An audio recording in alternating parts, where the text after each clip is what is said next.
የአክሱም ከተማ ሙስሊሞች መንገላታትና መታሰር ተባብሶ መቀጠሉ ተገለጸ። ዛሬው ዕለት ከስፍራው አዲስ መረጃ ሰምተናል። ቆየት ብለን በዝርዝር የምንመለከተው ይሆናል። በአቡል ኸይር የበጎ አድራጎት ድርጅት በተለያዩ የሙያ መስኮች ያሰለጠናቸው ሰልጣኞች አስመረቀ። ከውጭ የተባበሩት አረብ ኤምሬትስ ሆርሙዝ ሰርጥን ሳትጠቀም ነዳጆቿን ለዓለም ማቅረብ የምትችልበትን መንገድ እያመቻቸች መሆኑን ገለጸ። ቆየት ብለን በዝርዝር እንመለስበታለን። አሰላሙ አለይኩም ወራህመቱላሂ ወበረካቱ።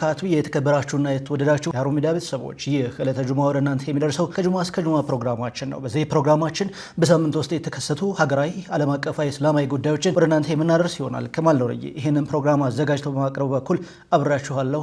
አብራችሁ ይቆይ።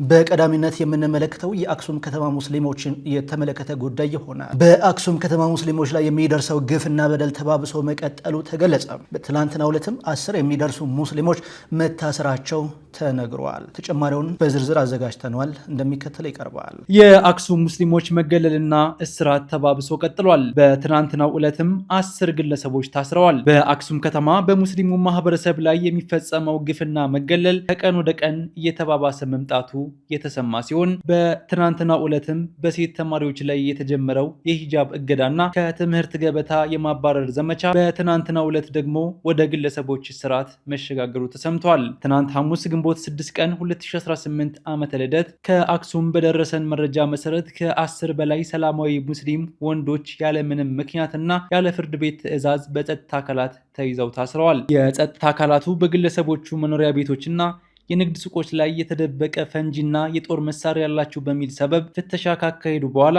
የሱቅ ባለቤቶችን ጨምሮ 10 ሰላማዊ ሰዎችን ለእስር አብቅተዋል። ታሳሪዎቹ ቁጥር ከዚህ ሊጨምር እንደሚችልም ተገልጿል። ይህ የእስራት እርምጃ የተወሰደው በትናንትናው ዕለት ግንቦት 5 በአክሱም ከተማ የሚገኙ ሙስሊም ሴት ተማሪዎች ቤተ ክህነት አልፈቀደም በሚል ምክንያት ከትምህርት ገበታቸው እንዲወጡ ከተደረገ ማግስት ነው። በትናንትናው ዕለትም የአክሱም ከንቲባ፣ የትምህርት ቢሮ ኃላፊና የከተማዋ የጸጥታ ኃላፊ ቴዎድሮስ ሸንቆ ከ6 በላይ በሚሆኑ የመንግስት ትምህርት ቤቶች በአካል በመዘዋወር ሂጃብ የለበሱ ተማሪዎች ወደ ግቢ እንዳይገቡ የሚከለክል መመሪያ በይፋ ማስተላለፋቸው ይታወሳል። በአሁኑ ወቅትም በአክሱም ከተማ እየታየ ያለው የተቀናጀ የማስፈራራትና የእስራት እርምጃ ሙስሊሙ ማህበረሰብ ተስፋ ቆርጦ ከተማዋን ለቆ እንዲወጣና እንዲሰደድ ለማድረግ የታለመ እንደሆነ ከአካባቢው የሚወጡ መረጃዎች ያመለክታሉ።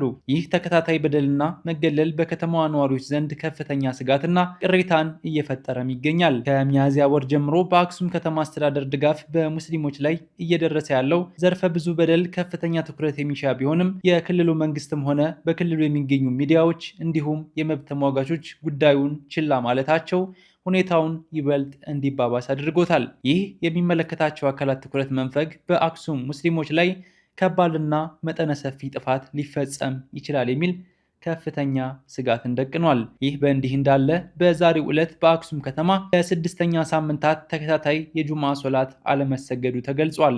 አክሱም ሙስሊሞችን የፍትህና የሰብአዊ መብት ጥያቄዎችን የሚፈታ አካል አለመኖሩ ችግሩን ከጊዜ ወደ ጊዜ እየሰፋ መሄዱ ተመላክቷል። የአክሱም ሙስሊሞች ግን ፍትህ የሚሰጥ አካል ካለ ዛሬም ፍትህን ካለመሰልቸት እየጠየቁ ይገኛሉ።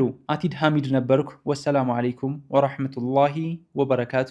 በአቡል ኸይር የበጎ አድራጎት ድርጅት በሰባተኛ ዙር ያሰለጠናቸውን 80 ተማሪዎች በደማቅ ሁኔታ አስመረቀ። አቡል ኸይር የበጎ አድራጎት ድርጅት በተለያዩ የሙያ ዘርፎች ያሰለጠናቸውን 80 ተማሪዎች በትላንትናው ዕለት በደማቅ ሁኔታ አስመርቀዋል። እዚህ የምረቃ ስነ ስርዓት ላይም የመንግስት ከፍተኛ የስራ ኃላፊዎች፣ የድርጅቱ መስራቾችና የቦርድ አመራሮች እንዲሁም መምህራንና የተመራቂ ቤተሰቦች ተገኝተዋል። በምረቃ ፕሮግራሙ ላይ እንደተገለጸው ድርጅቱ በሰባተኛ ዙር ልዩ ልዩ ስልጠና፣ ልብስ ስፌት እንዲሁም በተለያዩ የሙያ መስኮች ያሰለጠናቸውን 80 ተማሪዎችን በትላንትናው ዕለት አስመርቋል። ድርጅቱ ይህንን ጨምሮ ባከናወናቸው 7 ዙር ልዩ ስልጠናዎች ከ500 በላይ ሰልጣኞችን ማስመረቅ የቻለ መሆኑን የገለጸ ሲሆን ለበርካታ ሰዎችም የስራ ዕድል መፍጠሩ ተመላክቷል። በአቡል ኸይር ከተመሰረተ ኢትዮጵያ ሲቪል ማህበረሰብ ድርጅት ባለስልጣን ህጋዊ ፍቃድ ካገኘበት ጊዜ ጀምሮም ላለፉት 6 ዓመታት መጠነ ሰፊ በጎ አድራጎት ስራዎችን እያከናወነ እንደሚገኝ የተገለጸ ሲሆን ከ30 ሺህ በላይ ለሚሆኑ ዜጎችም የጤና መድን ዋስትና እንዲሁም የምግብና ሌሎች አገልግሎቶችን እየሰጠ እንደሚገኝ ተገልጿል።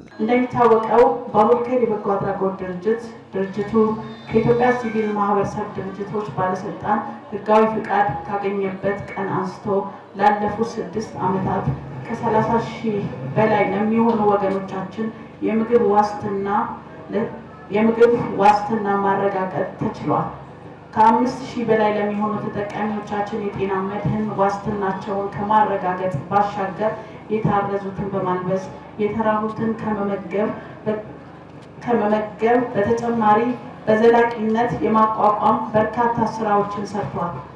ክቡራትና ክቡራን፣ ዛሬ ላይ 7ኛ ዙር የልዩ ስልጠና የምረቃ ፕሮግራም ስናከናውን ባለፉት 6 ዙሮች ካስመረቅናቸው ተመራቂዎቻችን በተጨማሪ ዛሬ በልብስ ስፌት 52፣ በመሰረታዊ የኮምፒውተር ስልጠና 21 እና በቋንቋ ስልጠና 7 ተማሪዎችን በድምሩ 80 ተማሪዎች እነሆ ለማስመረቅ በቅተናል። እንኳን ደስ አለን። ድርጅቱ በያዘው የቀጣይ ዓመት እቅድ መሰረትም ዘመኑን የሚመጥኑ የስልጠና ግብዓቶችን በመጨመር ሴቶችና እናቶችን የማብቃት ስራውን አጠናክሮ እንደሚቀጥልም ተገልጿል። ጭማሪም የተደራጀ የጋርመንት ፋብሪካ በመክፈት የሰለጠኑ ባለሙያዎችን ወደ ስራ የማሰማራት የራሱን ምርቶች ለማቅረብ እየሰራ መሆኑ ተመላክተዋል። የድርጅቱ አመራሮች ለተመራቂ ቤተሰቦች እንኳን ደስ አላችሁ መልእክት በማስተላለፍ ለወደፊት ህይወታቸው መልካም ምኞታቸውን የገለጹ ሲሆን ተመራቂዎች በስልጠና ያገኙትን ተግባራዊ እውቀት በመጠቀም የሰሯቸውን ስራዎችም በመርሃ ግብሩ ላይ አቅርበው አሸናፊዎችም ሽልማት ተበርክቶላቸዋል። ከ200,000 በላይ ለሚሆኑ ሙስሊሞች ነጻ የሸሪዓ ትምህርት በዲፕሎማ ሊሰጥ መሆኑ ተገለጸ። አፍሪካ አካዳሚ በአማርኛና በኦሮምኛ ቋንቋዎች ከ200,000 በላይ ለሚሆኑ ተማሪዎች በዲፕሎማ መርሃ ግብር ሙሉ በሙሉ ከክፍያ ነጻ በሆነ መንገድ ሊያስተምር መሆኑን አስታውቋል። ተቋሙ ባሳለፍነው ቅዳሜ ግንቦት 1 2018 ዓ.ም በአድዋ 00 አዳራሽ በ3ኛ ዙር ያሰለጠናቸውን ከ6,000 በላይ ተማሪዎች ማስመረቁ የሚታወስ ሲሆን በዚሁ የምረቃ መድረክ ላይ የአካዳሚው ኃላፊ ሼህ መሐመድ ዘይን ዘህረድን የ4ኛ ዙር ምዝገባ በይፋ መጀመሩን አብስረዋል። አዲሱ ምዕራፍም ከ200,000 በላይ ተማሪዎችን በመቀበል በታላላቅ አንጋፋ ዑለማዎች የሸሪዓ ትምህርቶችን ለመስጠት ሙሉ ዝግጅት መጠናቀቁን የጠቆሙ ሲሆን በመሆኑም ይህንን ትምህርት መከታተል ለሚፈልጉ ሙስሊሞች በሙሉም መመዝገቢያ አማራጮች በመመዝገብ ትምህርቱን መከታተል እንደሚችሉም ተገልጿል። የመመዝገቢያ ሊንኩን የሚፈልግ ሰው በአፍሪካ አካዳሚ አድራሻዎች ማለትም በፌስቡክ፣ በቴሌግራም ልታገኙ ትችላላችሁ። በታሪካዊው አልነጃሺ መስጅድ ዙሪያ የተዘጋጀ ዘጋቢ ፊልም በዓለም አቀፍ ደረጃ ለእይታ ሊቀርብ መሆኑ ተገለጸ። ፍትሐዊ ንጉሥ አልነጃሺ ዙሪያ የተሰራው የእውነት ምድር የተሰኘው ዘጋቢ ፊልም እንግሊዝኛ ቋንቋ ተዘጋጅቶ በፖላንድ ዋርሶ ዩኒቨርሲቲ ለእይታ ሊቀርብ መሆኑን የፊልሙ አዘጋጅ አሜር ዛኪር ለሃሮን ሚዲያ ገልጿል። በፖላንድ ሀገር በሚገኘው የዋርሶ ዩኒቨርሲቲ የኢትዮጵያ ጥናቶች 75ኛ ዓመት ኮንፈረንስ ላይ የእውነት ምድር ላንድ ኦፍ ትሩዝ የተሰኘው በንጉሥ አልነጃሺ መስጅድ ዙሪያ የሚያጠነጥነው ይህ ዶክመንተሪም ለእይታ እንዲቀርብ ግብዣ መቀበሉን አዘጋጁ አስታውቋል። ዘጋቢ ፊልሙ ከዚህ ቀደም በመቀለ እንዲሁም በአዲስ አበባ ከተሞች ለእይታ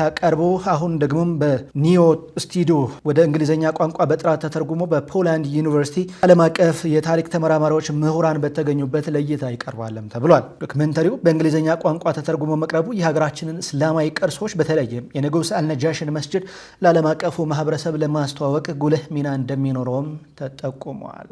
የተከታተላችሁ የምትገኙት ከጁማ እስከ ጁማ ፕሮግራማችን ነው። ይህ ፕሮግራማችን ዕለተ ጁማ ወደ እናንተ የሚደርስ ሲሆን በሀገር ውስጥ ብሎም በባህር ማዶ ያሉ ሀገራዊ ዓለም አቀፋዊ እስላማዊ ጉዳዮችን በየሳምንቱ ወደ እናንተ የምናደርስበት ልዩ ፕሮግራማችን ነው። አሁን ከባህር ማዶ ያገኘናቸውን መረጃዎች ወደ እናንተ እናደርሳለን። የተባበሩት አረብ ኤምሬትስ የሆርሙዝ ሰርጥን ሳትጠቀም ነዳጆቿን ወደ ውጭ መላክ የሚያስችላትን አዲስ የነዳጅ መስመር ዝርጋታ እያፋጠነች መሆኑን ገለጸች። እንደ ብሉምበርግ ዘገባ አዲስ ምዕራፍ ምስራቅ የነዳጅ መስመር የተባበሩት አረብ ኤምሬትስ በፉጀራህ ወደብ በኩል ወደ ውጭ የምትልከውን የነዳጅ መጠን በእጥፍ ለማሳደግ ታስቦ የተዘጋጀ ነውም ተብሏል። ፕሮጀክቱ ቀደም ብሎ የተጀመረ ቢሆንም አሁን ባለው የቀጠናው ውጥረት ምክንያት ግንባታውን እንዲፋጠን ተደርጎ በፈረንጆቹ የዘመን ቀመር በ2027 ሙሉ በሙሉ ወደ ስራ ይገባልም ተብሎ ተገልጿል።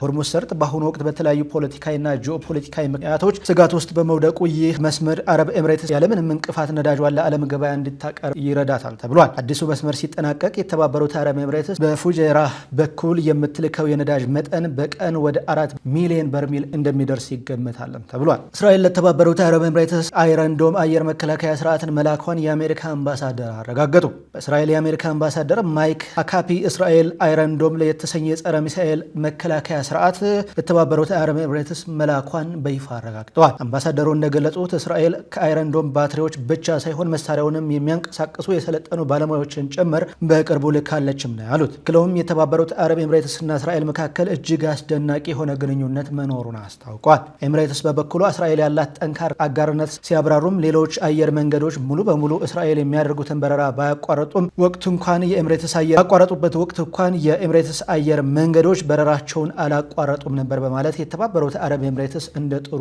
አብነት አንስተውታል። አብራችሁን ስለነበራችሁ ስለተከታተላችሁን ምስጋናችንን እያቀረብን የዛሬው ከጁማ እስከ ጁማ ፕሮግራማችን እዚህ ላይ ያበቃ። ሳምንት በሌሎች መረጃዎች የምንገናኝ ይሆናል። የሳምንት ሰው ይበለን። በያላችሁበት የዓለም ዳርቻ ሰላም ከእናንተ ጋር ይሁን። ወሰላሙ አለይኩም ወራህመቱላሂ ወበረካቱ።